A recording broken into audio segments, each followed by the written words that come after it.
Welcome back to the program. Ask yourself, have you got a beer belly? If you do, then it's time to do something to lose that tummy. Oh, exactly. It's not just for the looks, but more importantly for your health. And that's because when it comes to weight problems, it's not just how much fat you've got, but where it really matters. And people with visceral fat, also known as organ fat, are much more likely to develop health problems than those with normal body fat.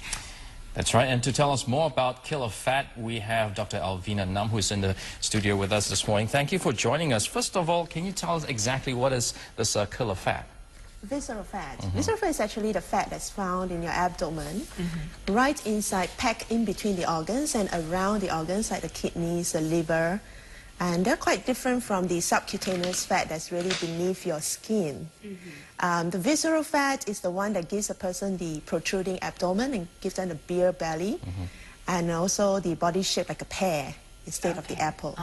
And what is so dangerous about visceral fat that we call it killer fat as opposed to, the fat just beneath your skin? Well, they found that the visceral fat has been associated with the insulin resistance, which gives rise to diabetes, coronary heart disease, high cholesterol, and high triglycerides level. Is it more difficult to get rid of than your normal fat? Yeah, possible. Yes, you probably need to exercise a little bit more. Normally, if you can do a brisk walk 30 minutes a day for 1 week, you probably would reduce it a little bit. But if you do a little bit more than that, you can reduce it a little bit further. Now, are there certain groups of people who are more prone to such problem and the risk involved? Or is it everybody, pretty much are susceptible?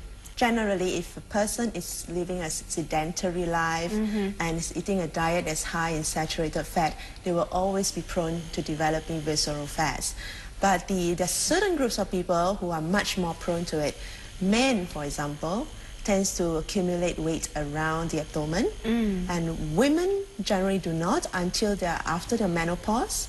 Then they start to develop fat around the abdomen. Why is that? Is it the hormone levels that comes into play? That's right. Because when they reach a menopause, the female hormones start to reduce. Okay. And when that happens, they tend to adopt almost like a male body shape. So organ fat is very dangerous, something that we should look out for. How do you know how much fat you have? Well, the most accurate method is the MRI and the CT scan. But that really is quite impractical.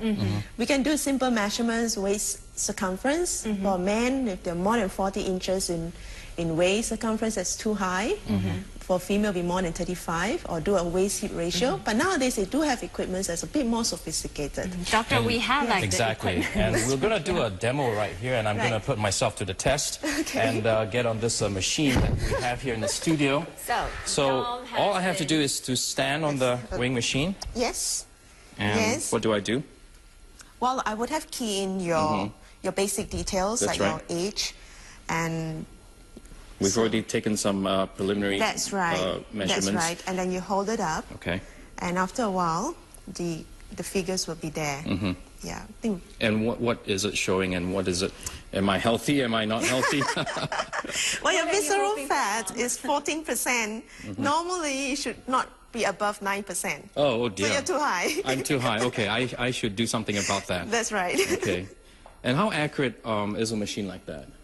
It's pretty accurate. They're going by the bioelectrical impedance, so taking account of the fact that fat tissues have much more resistance compared to other tissues. Okay. So okay, interesting. Okay. Doctor, you said 14%. Is that on the danger level? I mean, what's the range here that we're looking at? Well, anything less than 9% is okay. 10 to 15% would just say it's moderately high, and more than 15%, I think that guy's got to be really careful. Does it say something about your diet, lifestyle? That's right. A diet are usually high in saturated fat. So how can a person like me reduce visceral fat? Well, start exercising. Oh, obviously. Doing your regular, at least 30 minutes of brisk walk every day for a week. Every week. And also the diet, you got to reduce on your hard fats like the butter and the lard. Some people will ask, what about liposuction? A surgical procedure. Liposuction it does remove fat, but it removes subcutaneous fat. Okay, so not it doesn't the apply visceral to fat. visceral fat. No. it doesn't. Okay, we're running out of time now. Thank you so much, Doctor, for coming in. Thank you, Dom, for being such a, Yeah, putting myself on the line and telling the whole world, yes, I got to stick to my New Year's resolution. Well, we've been talking to Dr. Alvina Nam on the dangers of visceral fat and how you can try and reduce that and risk, for your sake of your health. Okay, coming up next after the break.